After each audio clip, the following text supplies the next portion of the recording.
بسم الله الرحمن الرحیم. السلام علیکم.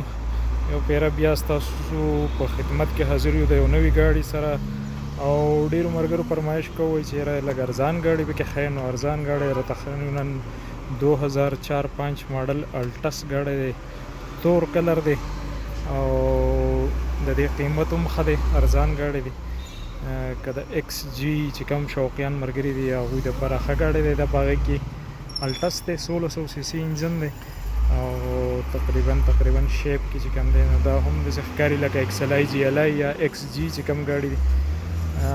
ګاډی تاسو ته ښه په قیمت کې هم ښه دی، 1600 سی سی انجن دی، ټیر ریم پکې هم ورته انسټال دي او په ګاډي کې به لږ ډېر کلرونه ضرور وي، خو نور چې کوم دی نو ګاډی برابر دی. دننه ډیشبورډ حالات هم تاسو کتلی شئ، برابر دی، پوشنګ ورته شوی دی او سکرین وغیره پکې هم لګېدلی دي. کور له چا ځان له ښه برابر کړی دی، پاک ګاډی دی.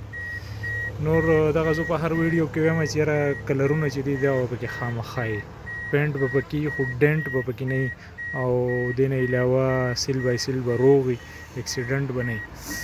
نو دا ښایسته ګاډی دی، ښکلی ګاډی دی او زمونږ ګاډی چې کوم دی نو دا تاسو ته ما ویل چې دا په بریکوټ سوات کې به تاسو ته میلاویږي او زمونږ واټساپ نمبر چې دی هغه په ډسکرپشن کې موجود دی. دا د ګاډي کنډیشن دی ملګرو، مخې نه وګورئ.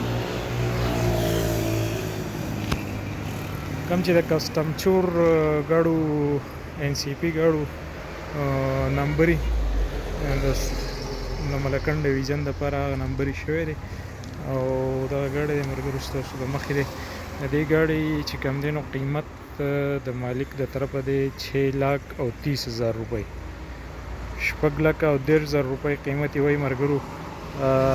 که تاسو زموږ د واټساپ په ذریعه زموږ سره رابطه کوئ راځئ بریکوټ ته، نو زموږ ریفرنس چې پکې شي بیا به خامخا پکې مونږ درله څه نه څه ډسکاونټ لازم الو.